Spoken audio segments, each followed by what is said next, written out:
And it's go! Decent start off the line for both the holidays, but it's Yaldabaki. It looks like with the best start of all of them. Not quite able to, oh, yes, no, he is able to jump past Tomo Kazuma into second place. Side by side with, Phillippe Nicolas, but we've got yellow flags and Ben Fleet, problems for Ben Fleet. Look here from on board with Kalon, see if it was him who ran into the back of Ben Fleet. That is Ben Fleet ahead of us here, so I think it might have been the case. Oh goodness, it looks like he just completely missed the breaking point and has... No, it looks like he got hit from behind. Possibly. We'll have another look here. That's a concertina effect. We saw something very similar at the start of last year's running of this race. Pierre Soleron got into the back of Bradley Dagnall. No. Oh no, no. No. There, and that also took off Edvard Holm. I think Holm is also out, so once again Holm fails to finish a race, but it is Yaldabaki leading the charge from third on the grid ahead of Nicolas, Kazuma, Anu Vozu up to fourth, Yoncher with a fantastic start up to fifth, then it's Taki, Dagnall, McFry, Pacer, and Kicker, the top 10. Oh goodness, Yaldabaki off! It's Yaldabaki off the track! And he's going to have to wait now for the entire field to pass it by. Ooh, looks like Gary Pacer got caught out there a little bit at that corner as well. It's, and up front now, Kazuma looking for the lead from her teammate. Tomo Kazuma takes the lead. So Nicolas leads a lap there, but Kazuma very quickly takes it off of him. As Kicker now has looked up to the inside of Martin McFry. McFry goes very defensive and punts Bradley Dagnall out of the way.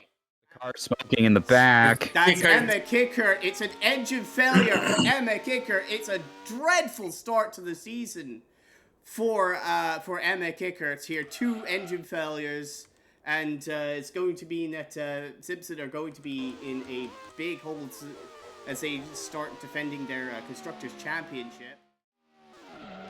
Oh goodness. Kazuma pulling off the track. Tomo Kazuma now has a transmission failure, and that will hand the lead back to Phillippe Nicolas. That's a disaster for the Japanese driver who's had no luck at all in finishing races recently. As McFry now said, I think this is it. Yeah, he's got it done. So Martin McFry has made another move here up to 4th position, past Takuma Taki. Anu Vozu ducking into the pits. That's his first driver to pit in the race, so indeed she is on the freestyle strategy. Scorpio Cruz serving her very quickly there, 9.4 seconds, and she will rejoin the race, I think just behind Yaldabaki in 8th position. Bradley Dagnall kind of making a meal of getting around Aurora Summers there and falls off the track and spins. And Dagnall perhaps wisely keeps it in the grass before he decides to rejoin the race, now down in 8th place. Oh no, and that's a bunch of smoke coming out the back of Takuma Taki, and the engine, the Koenigsegg engine, has gone up in smoke for Takuma Taki, so his title defense will start with 2 consecutive retirements at the very least. And that is Dabak now pulling into the pits as Vozu makes a bold move to the inside of Gary Pacer and takes 4th place. In fact, she's only about 23 seconds behind Phillippe Nicolas, so it might not be over for her bit of taking the lead on this undercut. But Nathaniel Cameron here making a move on Amy Gauthier for 11th place. I don't think Gauthier's pitted yet. She's going very long on this first stint. Oh no, Gauthier gets it all wrong there. Almost falls off into the gravel trap as Yaldabaki did, but she managed to save it. That has cost her a position though to Naku Shinjo. Oh goodness! Bradley Dagnall and Fu Wen have made contact there. And Bradley Dagnall has spun again.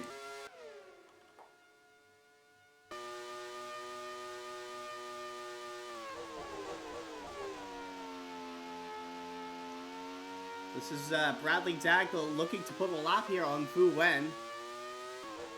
And it looks like Fu Wen just did not check his mirrors there. And Dagnall, there was nothing he could do. Why is he driving backwards? That is the worst attempt of a spin turn I've seen in my life. As Shinjo now falls off the track. And will give up positions to Burrell and Gauthier. That is a very difficult corner there. The Monza double corner 14 and 15. And Shinjo again very careful with rejoining the track. And completely shatters his front wing, as we've also got Martin McFly into the pits. Should be rejoining now in 5th position. And that is Phillippe Nicolas into the pits. Race leader into the pits. Into the attention of the homers here. And again, Nicolas, similar to Jancher here, short weight on the fuel, so it will be a short middle stint for Phillippe Nicolas. And Anu Vosu will take over the race lead, but not by too much, as we've got a huge bunch of smoke there. That's Katie May. Again, a very promising run for Katie May, but ended early due to mechanical issues on the Jones. It's an engine failure in the VW badged Bentley engine, and just about dies on the apex there as Phillippe Nicolas barges her off the track. Doesn't seem to be any damage to Nicolas' car as he now sets off in pursuit after Anu Vosu. As Phillippe Nicolas has now caught Anu Vosu. Vosu very much struggling on those tires at this stage of the race. And just like that, Phillippe Nicolas will take the race lead after setting the fastest lap of the race. So it's all looking good for Phillippe Nicolas, as Vosu still stuck behind Naoki Shinjo and all that. As Vosu jumps into the pits here, just short of the halfway mark, making her second pit stop. So that will promote Yal DeBach into second place.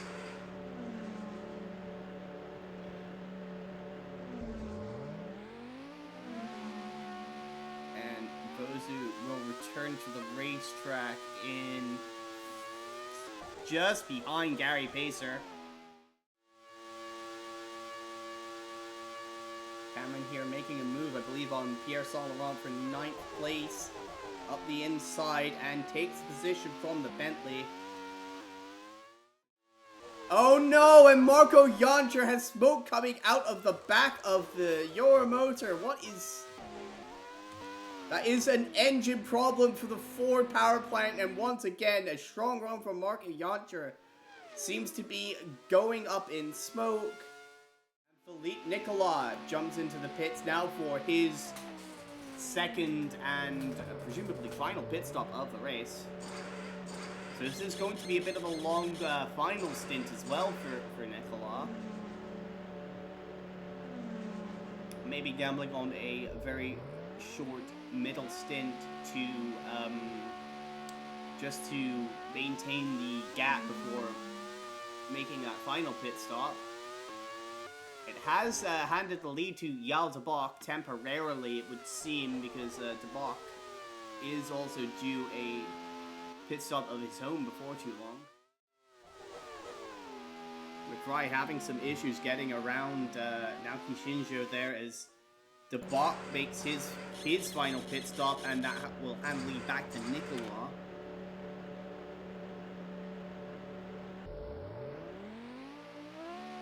Looking here to come out ahead of, well, won't be coming out ahead of McRae and Vosu. He'll come back out in 4th place, but will be well positioned to cycle back to 2nd once they both make their final pit stops, I should say. That is Burrell getting around Nathaniel Cameron. There's a brake issue on the Jones. Oh dear. So, issues for Nathaniel Cameron. He should be able to get this back to the pits, though, and the team should be able to have a look at that. Could be something that's caught in the brake ducts, which is not able to get them, affecting the cooling of the brakes here. Indeed, it does seem like that was the case.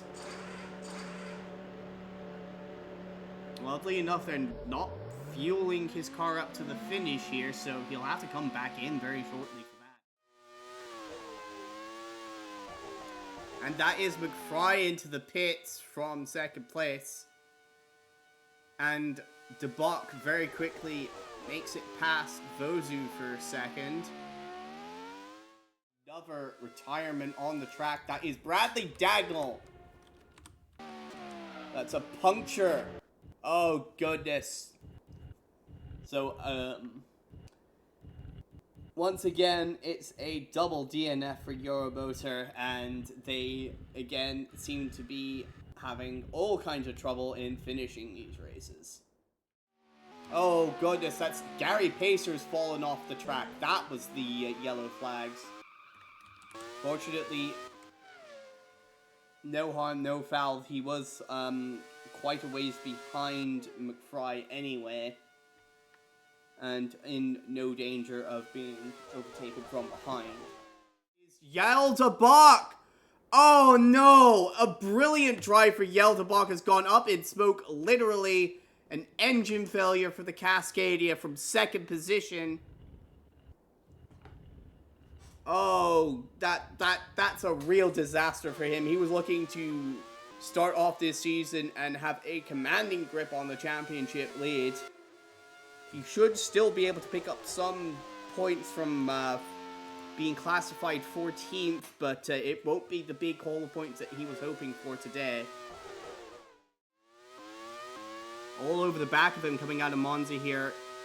Great run through that final corner. She does have a good toe here down the main straightaway. Pulls out. Can she go late enough on the brakes? And she will. Anu Vozu takes 2nd place, right back from McFry. Oh no! Martin McFry, oil leak on the Foxtail.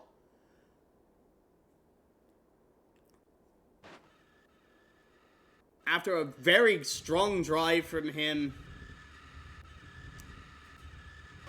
that is a real shame. It will promote Gary Pacer onto the podium now.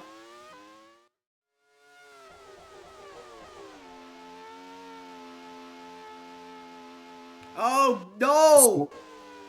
Vozu! That's an engine failure on the Scorpio! Oh goodness!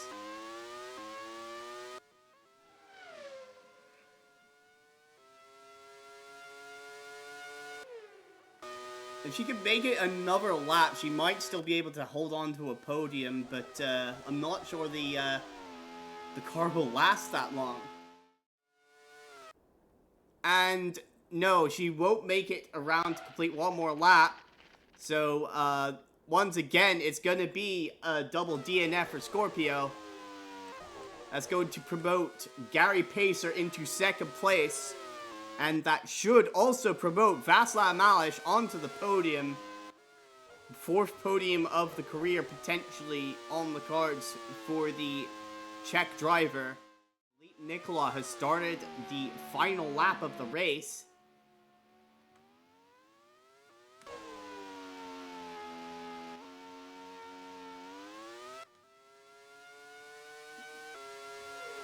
With Vozu's retirement, he now is a full lap ahead of 2nd place, so it's been an utterly dominant drive from Phillippe Nicolas. Did seem early on that there may have been challengers for him in the guys of Tomo Kazuma, Anu Vosu, potentially even Yaldabot, but they have all fallen by the wayside. And Phillippe Nicolas has won the Mediterranean Grand Prix for the second year in a row. A fantastic drive for the Frenchman.